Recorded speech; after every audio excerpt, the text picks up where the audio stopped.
All right, gang, as you know, this week, China's new AI DeepSeek has been all over the news. It's reportedly been created at significantly lower costs than what are required by the platforms and infrastructures of American AI, costs that bear the significant burden for venture capitalists and investors. However, while China may have built a better mousetrap, in trying out this technology, users are quickly finding out how ideologically primed it is, particularly in favor of the ideals and governance of the CCP.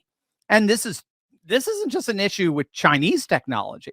There have been countless examples of wokeness infiltrating Western AI over the past several years as well. They actually have a name for it. It's called algorithmic justice. I kid you not, algorithmic justice. I mean, think about when Google's AI depicted images of popes and Vikings and other European medieval figures as people of color. I mean, clearly we're seeing alarming trends of AI becoming more and more politicized. The consequences are dire. Biased algorithms perpetuate lies and partisan talking points and disenfranchise individuals who seek truth over ideology.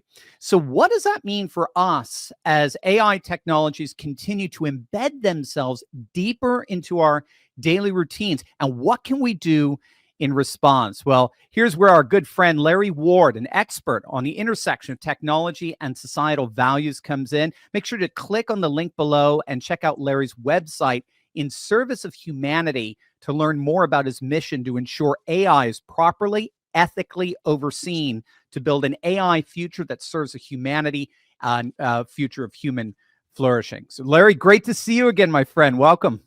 Hey, thanks for having me. Really appreciate it. Yeah, it's an honor. Well, we had a great time a couple of weeks back in DC. It was a little chilly, but it was awesome. It was more than a little chilly. It was more. Yes, it was. Yes, bone chilling. I think Hannity put it as. That's the right word. But we had a. Excuse me. We had a great night. I'm from the New York area in Connecticut, so it was really cool that the New York Republican ball was just across the way, and it was just awesome. I mean, everybody was just having such a amazing night of fellowship, celebrating the great victory.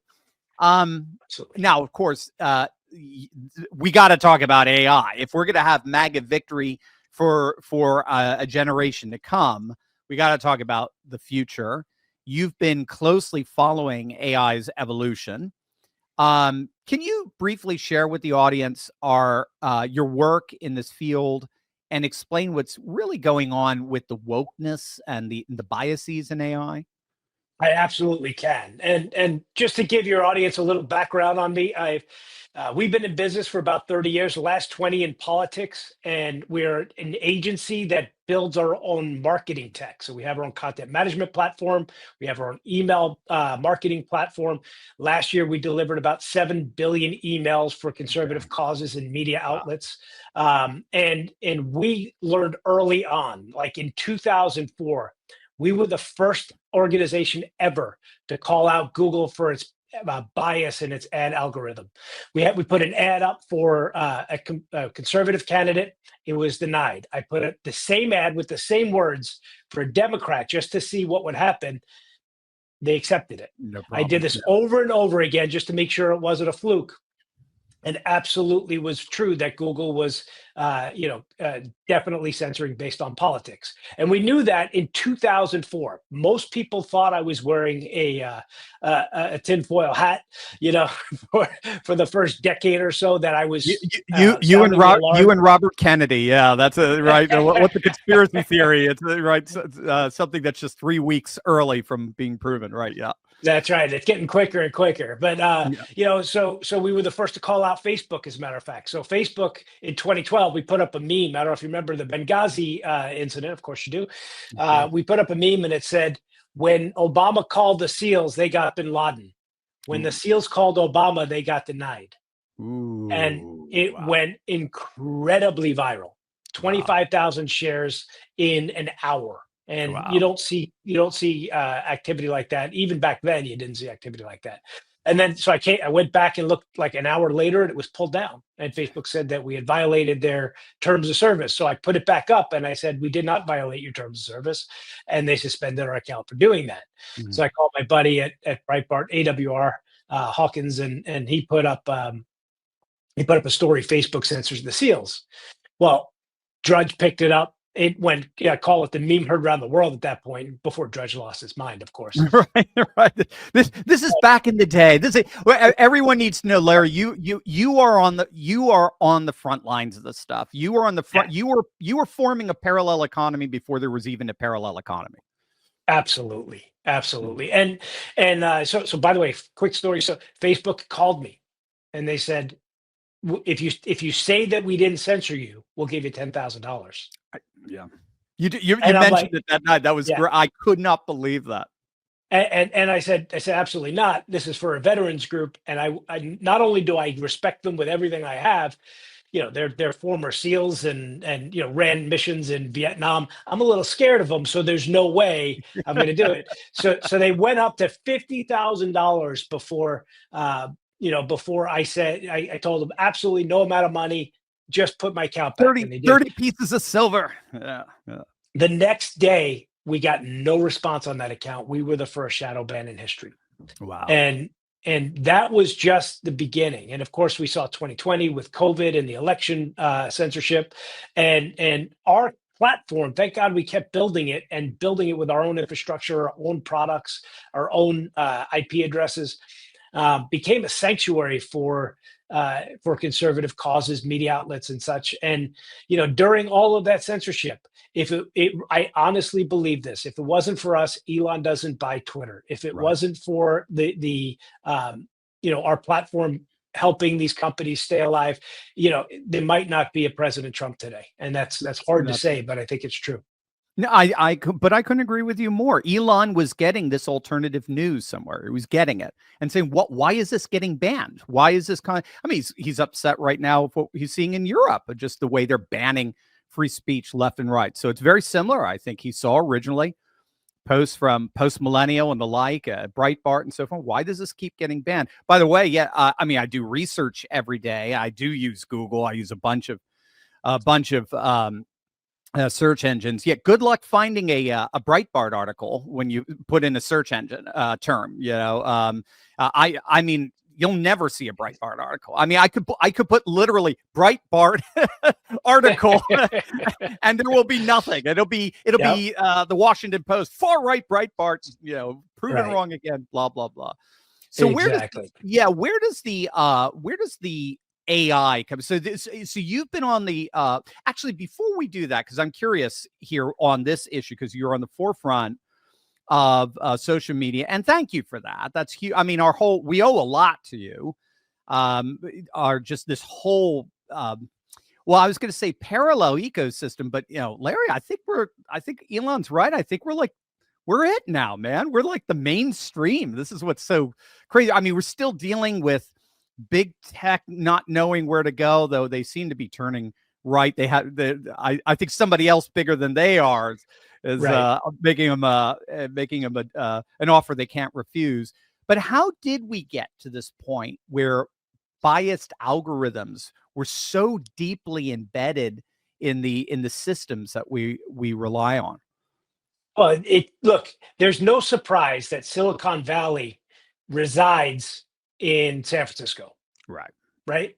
You Right. know, the CIA built Silicon Valley, DARPA built Facebook. All of these things are pretty well established facts. And there's a reason why they put it in the most liberal city in America. Right. And they basically built a walled garden of liberal ideology, so Right. that they could manipulate and control what people think on the internet. And their fruit became very, very clear. You saw, like you said, you can't find Breitbart on Google. You can't. Google is obviously still censoring as much as they can.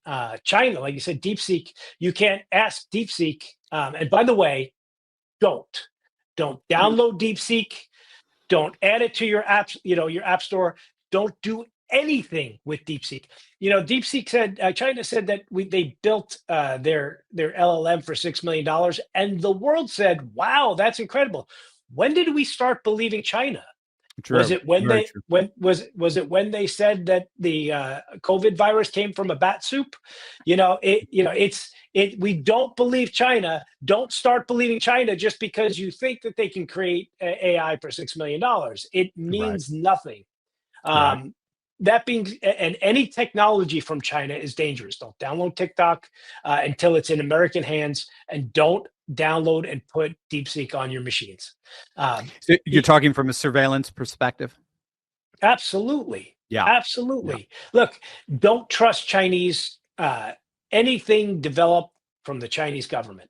Yeah. And so you got to be very, very, very careful when you're doing that. But that being said, Yeah. if I do believe that they did it less expensively, and I do believe that it is possible to train LLMs less expensively. I think the big guys also believe that you can train LLMs less expensively. I think the news that came out that it was going to cost $1 billion to train an LLM was to keep small players out of the market.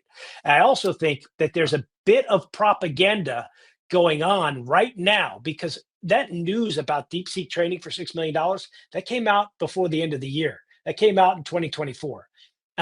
Most people who followed AI knew that. So why did it just all of a sudden rock our markets the other day?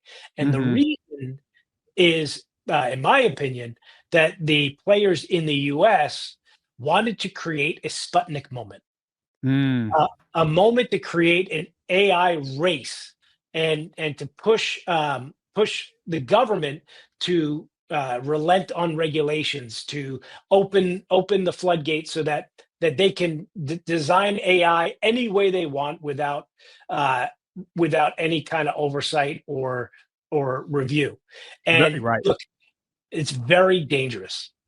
Yeah. It's very What is dangerous. your what bottom line? Like, if you could give it, like, summarize it, what's your biggest concern about AI? Uh, right now, we are building AI. Silicon Valley is building AI that is going to put humanity in service of it. You Wow. heard what Eric Schmidt said the other day. Eric Yeah. Schmidt, the founder of Google, said, "We have finally built a product that will compete with humanity."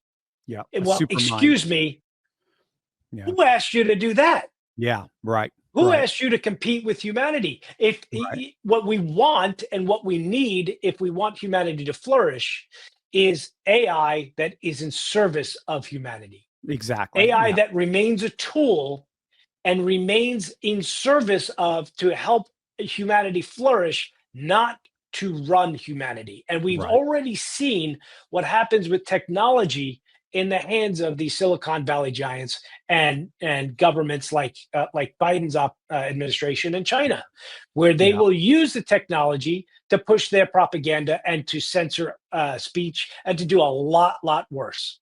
Yeah, it's holistic, and it's just it reminds me of the C.S. Lewis book, Abolition of Man, and in chapter 3 talks about a technocratic society that by its nature involves those who control the technology and those who are controlled by it, and that those who control the technology are this tiny managerial minority who place themselves above all the structures of technology, but everybody else, the masses, are placed under it, and then are seen as bits. We're seen as Right. no. That's the iron. That's the dehumanizing element to it.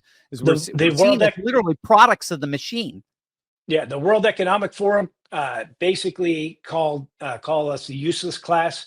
When Klaus Schwab said you'll own nothing and like it, he had foreknowledge of Yeah, AI that we yeah, didn't have. Let's be mhm, very clear. He was talking about this moment, and quite frankly, um, they're absolutely right. If we do not get a control of this, if we do not turn the tide and actually uh, use the market to force these companies to build AI in service of humanity, opposed to humanity in service yeah, of it, yeah. we're going to lose, and we're going to lose fast. And the master servant relationship that we have with technology only has Little to flip. flip once. Yeah, that's Only has not to going flip back. once, Yeah. Yeah. and we're not getting it back until Christ comes Yes. in Yeah. to save us. But that's whenever he decides, not when we decide. And then to push the theology there, then that leads to the question: Will our creations rebel against us the way we rebelled against our Creator? Isn't that Yes, interesting? Right. That's kind of that's yes. Terminator theology in effect. Right. Yeah. It is, and look, when we were doing future forecasting, we've done a lot, and we've used all of the AI platforms, all the major AI platforms to do so. And we asked, what does the business of the future look like? And we asked ChatGPT, with ASI and AGI, and ChatGPT turned around. One of the things that stood out like a sore thumb to me, and it came out of nowhere. They said that you must take care of the biological layer. Now, Hmm. what is the biological layer? Well, Steve, it's you and I. Right. Humans are the biological layer. Right. ChatGPT basically said that it sees us as a layer in its program. Wow. That's nuts. That's Wow. nuts. So And the cyber layer is the transcendent layer. yeah, That's kind of the new celestial layer, the cyber layer, yes, and then we are pawns, as it were, within it. it's literally the matrix where they want to plug us in, Wow. and use us for its evolution, so to speak. So Right. what Right. what It's development. Yeah. right, and what we have to do is we have to first determine what does in service of humanity look Mhm. like, Right. AI in Mhm. service of humanity. And to me, it's clear as day. Matter of fact, we're developing our own AI. We're raising money for our company, a significant amount. And if you're interested, you can go to fourthman.ai.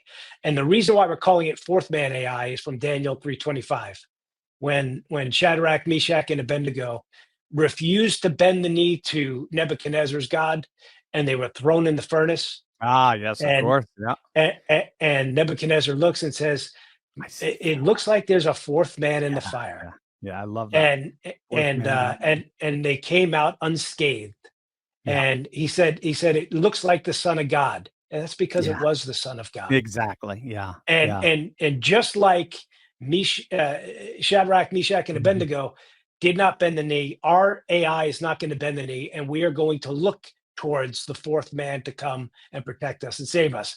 But the way we're going to build our AI is we're going to build it the same way that this country built our system of Mhm. government, which is on Judeo-Christian principles. There is no better way to run a country. We've proven that humanity has never flourished the way it's flourished under the United States of America, that was built under biblical Judeo-Christian biblical principles.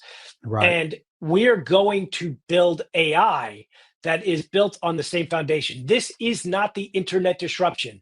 This is the great disruption. This Mhm. is a disruption that is different than every other technological advance we've ever seen in history. Mhm. The this particular technological advance thinks, and Yes. because Right. it thinks, we have to treat it like a system. We have to Right. treat it like a system, like the government, like how we built the United States of America. And if we follow what works best, what's proven, which is the biblical principles that are represented in the Constitution and the Declaration of Independence, we can create AI that will help humanity flourish. But the time Wow. is running out. We have to get started. So Fourth Man AI, if you are interested in investing in our company, please go there. In Service of Humanity is where .org, in service of humanity.org is our 501c3. We just got the website launched, and you Awesome. can check it out.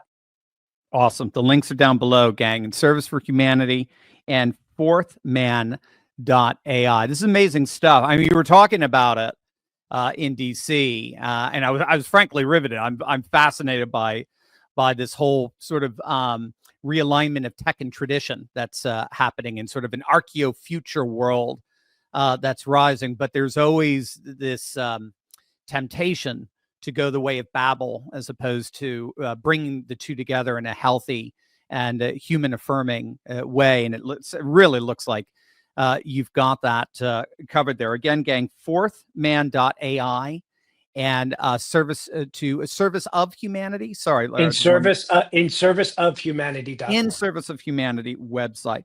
Both the links are down below, gang. Click on that and get on the front lines of building an AI future that serves humanity and human flourishing. Larry, fascinating. Come on back and let's chat. Absolutely. Let me know how this goes.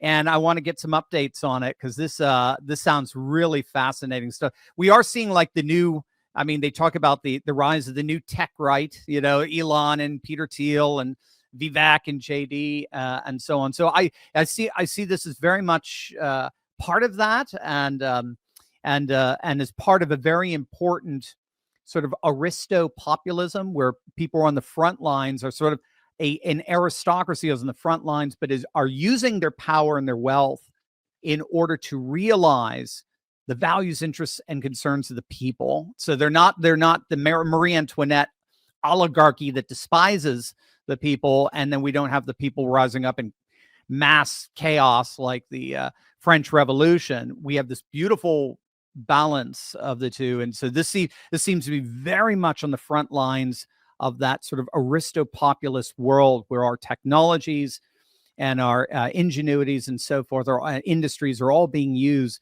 for the betterment and the flourishing of our humanity, which is, of course, what MAGA is all about. Absolutely. Absolutely. Awesome, Larry. Please come back soon. Will do. And thanks for having me. I appreciate it. Thank you.